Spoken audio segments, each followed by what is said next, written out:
السلام عليكم ورحمة الله وبركاته. أصحابتك وحرن جنال كمر كلا سود وواضح أدي هذا ومهد سنتهين مانتا وجمعة وناكسنا يا ندله واللحدة بيش اللباد فبراير سنة كلا بدا وكون إيو لحية اللباد كموقال كان وحن ربا إننا ندي كله وذاقو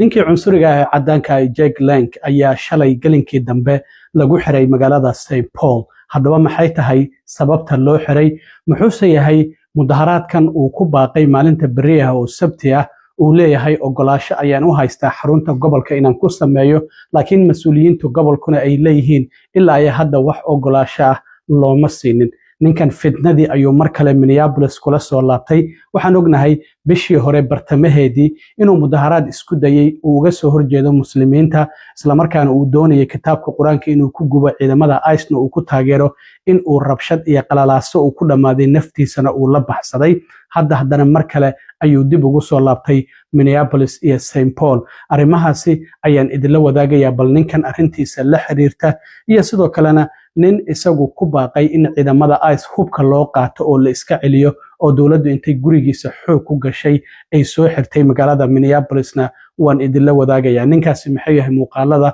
uu barihiisa bulshada soo geliyay iyo sidoo kalena ururka uu sheeganayo in isagu uu ka mid yahay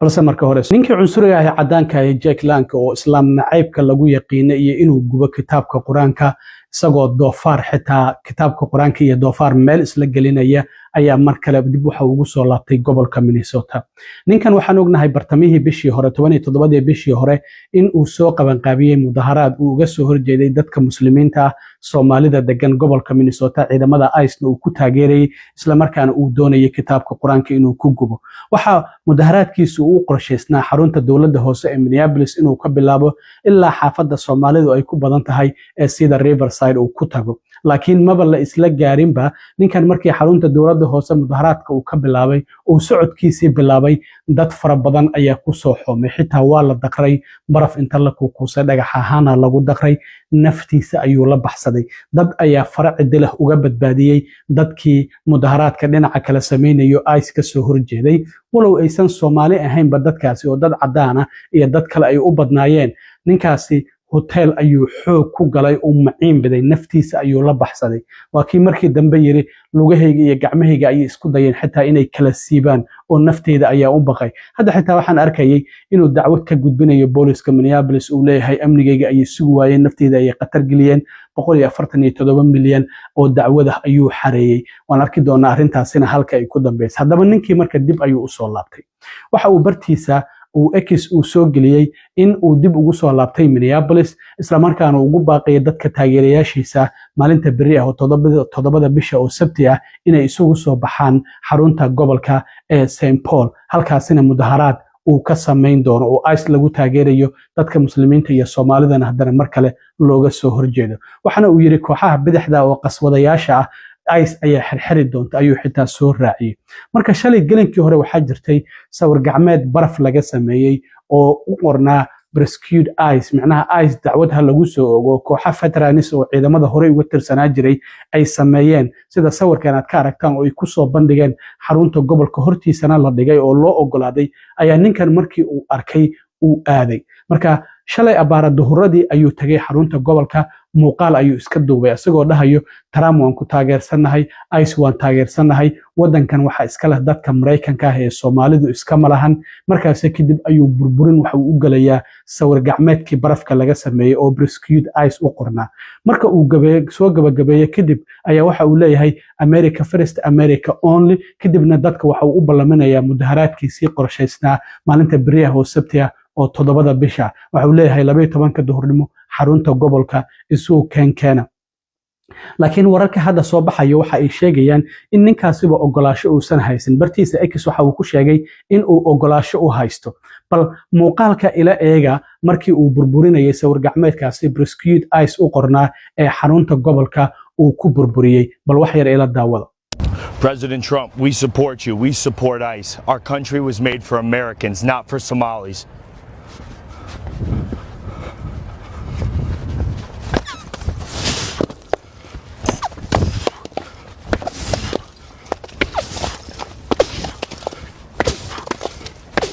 Pro-ICE, baby! America first, America only! We'll see you here. here, February 7th, Saturday, 12 noon, outside the Minnesota State Capitol. markii burburintaasi uu geystay kadib oo uu ka tagay goobtii uu ku burburiyay sawir gacmeedkaasi isla markiiba booliska ayaa qabtay ninkana waa la xiray sawirkan waa sawirkii xabsiga markii la geeyay laga qaaday marka University Boulevard ayaa lagu qabtay Ramsey County ayaa lagu xiray walow hadda damaanad lagu soo daayay laakiin mudaharaadka biri u qorshaysan ninkan waa fidna wada waxa uu doonayaa in qalalaasa weyn uu sameeyo kadibna halkaasi dhibaato ay ka dhalato ogolaasho ayaan u haystaa ayuu yiri marka in mudaharaadkaasi biri uu ka sameeyo xarunta gobolka laakiin mas'uuliyiinta gobolka waxay leeyihiinba horta xarunta gobolka uu public ay u furan tahay laakiin qofku dad bas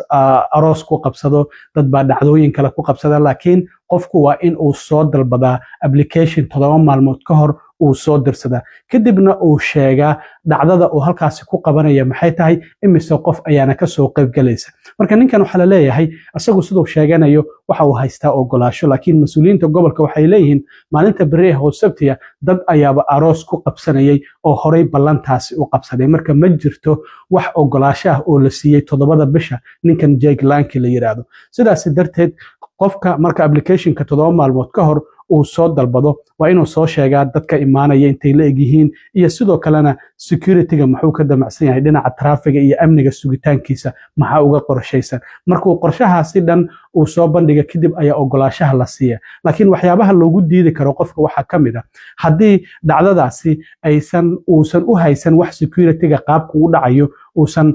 soo bandhigin isla markaana traffic-ga xarunta gobolka iyo agagaarkeeda maraya hadii saameyn ay ku yeelanayso dhacdadaasi wayna ku yeelanaysaa ninkan waan ognahay waa nin mudaharaad rabshado wata raba inuu sameeyo dad kale oo ka soo horjeeda ayaa meesha imaanaya sidaas darteed waxay u muuqataa inuu saba wax ogolaasho ah uusan u haysan sida mas'uuliyiinta gobolka ay hadda leeyihiin laakiin isagu waxa uu leeyahay uu taageerayaashiisa ugu baaqaya inay yimaadaan maalinta bariyaha 12 duhurnimo xarunta gobolka isla markaana halkaasi mudaharaadkiisa uu ku qaban doono marka ninkaasi fidna ayuu wada Soomaaliyeey waa kii markii hore ku fashilmay oo naftiisa faracidila kula baxsaday haddana mar kale ayuu dib u soo laabtay waxa uu damacsan yahay ma nogin marka bal hal laga digtoonaado ayaan idin leeyahay dhinaca kale nin waxa jira cadaana oo sheegtay in isagu ururka Antifa uu ka mid yahay ururka Antifa waa urur dhinaca bidixda oo Trump xitaa markasta oo sheego uu yiraahdo dhinaca bidixda ayaa maalgeliyay marka muuqaal ayuu soo duubay oo bartiisa Facebook uu soo galiyay uu leeyahay ICE markan waa ay ka soo dareene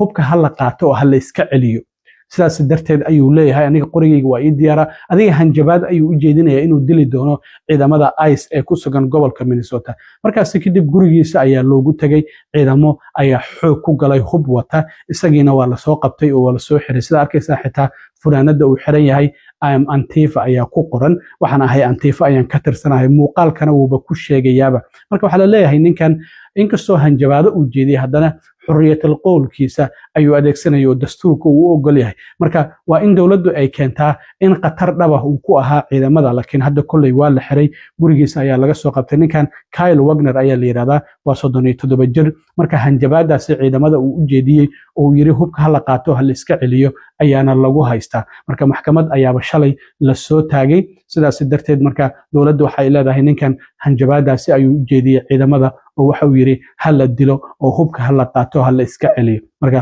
arimahaasina waxyaabaha ka soo kordho wayna arki doonaa hadii aan leedmo aad u mahadsantiin asxaabta intaan mar kale kulmi doono waa saaxiibkeen cilmi waro idin la sida iyo nabadgelyo